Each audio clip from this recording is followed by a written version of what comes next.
Welcome to this explainer. Today, we're diving into the incredible story of a coastal landmark that has literally stood, fallen, and reinvented itself time and time again. We are charting the fascinating 160-year history of Bournemouth Pier. You see, this isn't just a simple story about a wooden walkway over the water. It's a dramatic cycle of destruction, reconstruction, and modernization that perfectly mirrors the constantly changing tides of British seaside culture. Okay, let's dive right into this. We're going to trace a chronological timeline through the pier's highly dynamic eras, starting with the fragile wooden years, moving into its iron elegance and a sudden wartime breach, then exploring its mid-century modern reconstruction, and finally how it transformed into a modern adventure destination. But before we hit the timeline, I want you to consider this. What Dorset landmark has managed to survive an infestation of hungry shipworms, the sheer brutality of winter gales, and even an intentional explosive demolition by its own country's military? It's a pretty striking question, right? Because the bustling, family-friendly adventure hub we see today was once a literal battleground against both nature and man. So let's kick things off with Section 1, the fragile wooden years. It all started back in 1855 with a rather modest 100-foot jetty. And the hilarious part of this origin story, it was totally rushed into construction because of a rumor that Queen Victoria might visit. Spoiler alert, she never showed up. But hey, the town had caught the seaside bug anyway.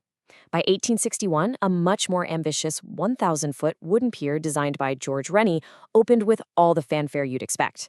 But, this wooden giant was basically doomed. By 1876, violently destructive storms had completely battered it, and an infestation of shipworms had literally eaten away at the timber. It was completely unfit for steamers, so it had to be demolished. Oh, but actually, not before history was made. It's claimed that the game of water polo was first played right off this very jetty in 1876. To put that early era into perspective for you, 3,418 pounds is exactly what George Rennie's 1861 wooden pier cost to build. Now, at the time, that was a massive sum of money. But keep that number tucked in the back of your mind, because as we'll see later, it is just a drop in the ocean compared to what future repairs and reinventions would eventually demand. Moving right along to Section 2, Iron Elegance and Wartime Breach. All right, fast forward to 1880. The celebrated engineer Eugenius Birch steps in to design a resilient 838-foot iron pier.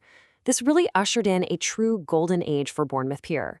We're talking bandstands, military bands playing daily. It became the absolute place to see and be seen in your Sunday best. And this Victorian zenith thrived for decades. Well, until the dark clouds of the Second World War rolled in, bringing a very abrupt halt to all that leisure and music in 1940. And this brings us to one of the most dramatic mini-narratives in the Pier's entire history. On the 5th of July, 1940, the British 18th Field Park Company Royal Engineers deliberately blew a massive breach right through the ironwork. Why? Well, it was a strict anti-invasion measure to thwart any potential German landing forces from using the pier as a bridgehead. So the pier literally stood there, physically broken for the duration of the war, a really stark symbol of the times. It actually wasn't until 1947 that the gap was finally bridged and redecked so the public could return. Let's move to and see how this builds into Section 3, Mid-Century Modern Reconstruction. The mid-century brought some serious momentum. In 1959, an incredibly heavy-duty concrete substructure was built to replace those older supports. And this was absolutely essential to hold the weight of what came next, the iconic 850-seat Pier Theater, which officially opened its doors in June 1960. Now, the pier enjoyed huge success through the 60s and 70s, but that salty sea air is just relentless. By 1976, serious corrosion was discovered, which led to a massive overhaul completed in 1981 that completely rebuilt the concrete neck of the structure. And this brilliantly illustrates the architectural vision of that 1960 theater building, heavily influenced by Elizabeth Whitworth Scott. It was known as the ocean liner aesthetic. If you look at the building from the side or from out at sea, it's literally designed to look like a ship. It features cedar wood paneling, a curving glazed structure mimicking a ship's funnel, a barrel-vaulted copper roof, and these amazing 5-foot-tall faience seahorses designed by a local firm. It was just a beautiful marriage of the Festival of Britain style with that classic, playful seaside vibe. But as you can imagine, maintaining that beauty at sea is incredibly costly. Remember that 3,418-pound figure from 1861? Well, compare that to 1.7 million pounds. That was the staggering financial scale of the restoration needed between 1979 and 1981, just to fight off that severe corrosion and ensure the concrete substructure didn't literally collapse into the English Channel. Which brings us to Section 4, a modern adventure destination. By the time we hit the 21st century, that massive 850-seat theater was really struggling to pull in audiences and was running at a loss. So a tough decision was made to close the historic theater in 2011. But from that painful decline came an absolutely incredible reinvention. By 2014, the building reopened as RockReef and the Pier Zip, actually creating 50 brand new jobs for the area. And fast forward to 2023, the pier secured some crucial leveling up funding to protect its long-term future. Just consider this stark contrast for a second. On one side, you had the 1960 Pier Theatre, a place where early stars like Sir David Jason actually cut their teeth doing summer comedy seasons back in '67. And then on the other side, the 2014 RockReef. The whole dynamic shifted. Instead of watching performers, the visitors are the performers. The space now houses 25 clip-and-climb walls, an aerial obstacle course, and, get this, the world's first pier-to-shore zip wire.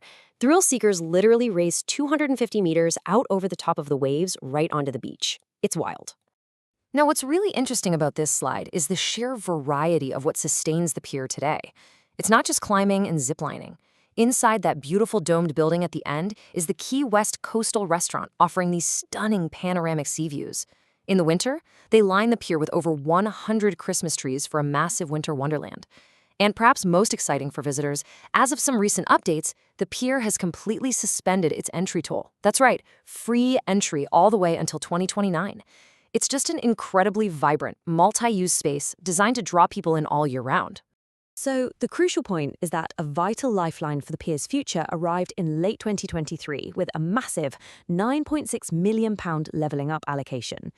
Dedicated specifically to structural engineering, this huge investment is anticipated to extend the life of those concrete pillars by another 30 years and its timber landings by 15 years. Without it, the structure was literally at risk of closure. So it really goes to show that, even today, the constant battle against the elements continues. From a flimsy 185 wooden jetty to a highly reinforced concrete adventure hub, Bournemouth Pier's timeline is an absolute masterclass in adaptation, which leaves us with this final thought to ponder. Given the realities of rising sea levels and constantly changing entertainment habits, how do you think our beloved seaside piers will continue to evolve over the next 100 years? Thank you so much for joining me for this explainer.